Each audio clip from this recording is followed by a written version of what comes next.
Hello students, आपका अपना channel S S centre Dhansoi में आपका स्वागत है।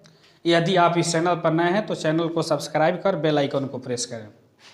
आज के वीडियो में हम लोग डिटर्मिनेंट के एक्सरसाइज 4.5 है। तो एक्सरसाइज 4.5 का 5वां नंबर प्रश्न दिया है 2 माइनस, यहाँ पर देख लेते हैं कि 5 नंबर प्रश्न दिया है 2 - 2 और दिया है 4 3। तो यहाँ पर 4 है और यहाँ पर 3 है। तो इससे हम क्या काम करते हैं कि a मान लेते हैं और ये 2 हो गया, -2 हो गया, 4 हो गया और ये 3 हो गया, ठीक है ना। तो इससे हम लोग क्या काम करते हैं कि एडजॉइंट हमें निकालना है। और एडजॉइंट निकालने से पहले सबसे पहले हम क्या काम करेंगे कि इसका डिटर्मिनेंट निकाल लेते हैं और डिटर्मिनेंट निकाल करके देखते हैं कि यह अस्तित्व में है कि नहीं है। तो जब इसका हम डिटर्मिनेंट निकालते हैं तो ये हो जाएगा डिटर्मिनेंट a बराबर, ये मैट्रिक्स का चिन्ह खत्म हो जाएगा, डिटर्मिनेंट लगेगा तो ये 2 4 हो जाएगा और -2 और 3 हो जाएगा। तो डिटर्मिनेंट a बराबर ये हो जाएगा 3 दूनी 6 और माइनस माइनस प्लस 4 दूनी 8 है। यानी a का डिटर्मिनेंट जो निकाले तो कितना आया, 14 आया। अब हम लोग क्या काम करते हैं कि यहाँ पर लिख सकते हैं कि 14 नॉट इक्वल टू 0। इसका मतलब ये हुआ कि अस्तित्व में। पीछे भी हमने आप लोगों को कंसेप्ट बताते समय बताया था कि जब हम किसी मैट्रिक्स का डिटर्मिनेंट निकालते हैं और उसका डिटर्मिनेंट अगर 0 के बराबर होता है तो वह अव्युत्क्रमणीय अवयव होता है, ठीक है ना। लेकिन यहां पर 0 के बराबर नहीं आया है, इसका मतलब कि यह व्युत्क्रमणीय अवयव है। व्युत्क्रमणीय अवयव का मतलब हो गया कि इसका व्युत्क्रम निकलेगा।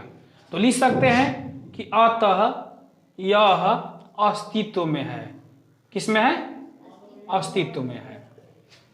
तो अब हम लोग क्या काम करते हैं कि सबसे पहले हम सहखंड निकालेंगे। तो सहखंड निकालेंगे तब जाकर के हमें एडजॉइंट निकलेगा। तो सहखंड निकालने के लिए हम लोग एक फार्मूला पढ़े हैं कि aij बराबर -1 i plus j into mij होता है ना। तो यहां पर आई जे का मतलब हो गया कि आई का मतलब हो गया रो और जे का मतलब हो गया कॉलम। यहाँ आई जो है रो के रूप में है और जे जो है कॉलम के रूप में है। तो यहाँ पर पहला पंक्ति का पहला स्तंभ जब हम लेते हैं तो -1 + 1 इंटू m11 हो जाएगा। यानी -1 का 1 में 1 को जोड़ेंगे तो क्या हो जाएगा, होल स्क्वायर। और ये क्या है, माइनर है, उप सारणिक है। तो देखते हैं कि m11 का मतलब हुआ कि पहला पंक्ति का पहला स्तंभ, पहले पंक्ति का पहला स्तंभ जब छोड़ देते हैं तो क्या बचता है, 3 बचता है। यानी ये इसका माइनर हो गया, ठीक है ना। -1 के पावर जो है सम संख्या में दिया गया है, इवन नंबर है, तो वैसे कंडीशन ये पॉजिटिव हो जाएगा। यानी 1 × 3 बराबर ये कितना हो गया, ये a11 का मान आ गया। इसी तरह से a12 का मान जब निकालते हैं तो -1 के पावर 1 + 2 इंटू m12 हो जाएगा। तो अब देखते हैं कि -1 के होल पावर ये क्या हो जाएगा, 3 हो जाएगा, गुणे पहला पंक्ति का दूसरा स्तंभ। यानी पहला पंक्ति का जब दूसरा स्तंभ को खत्म करते हैं तो क्या बचता है, 4। इसका माइनर निकल करके आता है। चूंकि यह -1 का पावर 3 है जो विषम संख्या है, इसका मतलब हो गया कि -1 को जब 3 बार हम मल्टीप्लाई करेंगे तो इसका मान जो है -1 ही आएगा और ये 4 हो गया। इसका मान कितना आ गया हो, -4। अब देख लेते हैं यहाँ पर 2 1 -1 प्लस 2 प्लस -1 के पावर 2 + 1 हो जाएगा इंटू 1 2 1 m21 हो जाएगा। तो -1 के पावर ये 3 हो गया, गुणे m21 का मतलब हो गया कि दूसरा का पंक्ति का जब पहला स्तंभ खत्म होता है तो क्या बचता है, -2। तो यहाँ पर हम -2 लिख देंगे। तो ये हो जाएगा -1 गुणे -2 बराबर हो गया 2। अब यहां निकाल लेते हैं 2 2, यानी माइनस ये हो जाएगा 1 के पावर 2 + 2 इंटू m22।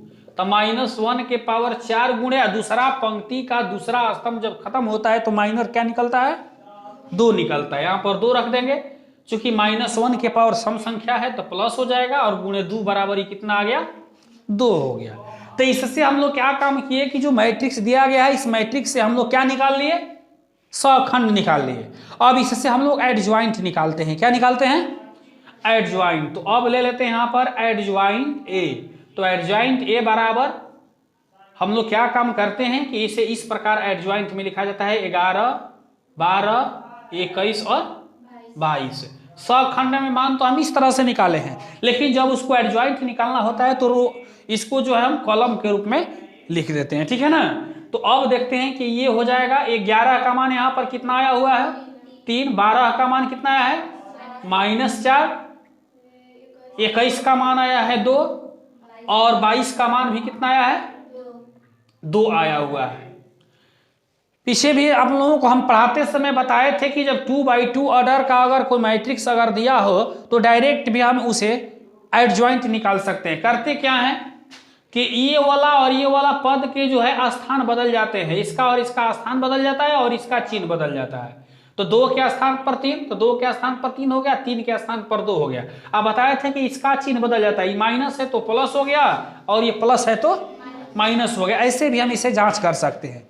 अब चूंकि ये व्युत्क्रम के रूप में है, इसका व्युत्क्रम निकल जाएगा चूंकि अस्तित्व में आया हुआ है, क्योंकि डिटर्मिनेंट ए के मान निकालने पर ही कितना हुआ है 0 हुआ है। तो अब हम इनवर्स जब इसका निकालते हैं तो ये हो जाएगा 1 में डिटर्मिनेंट ए इंटू एडजॉइंट ये फॉर्मूला हो गया।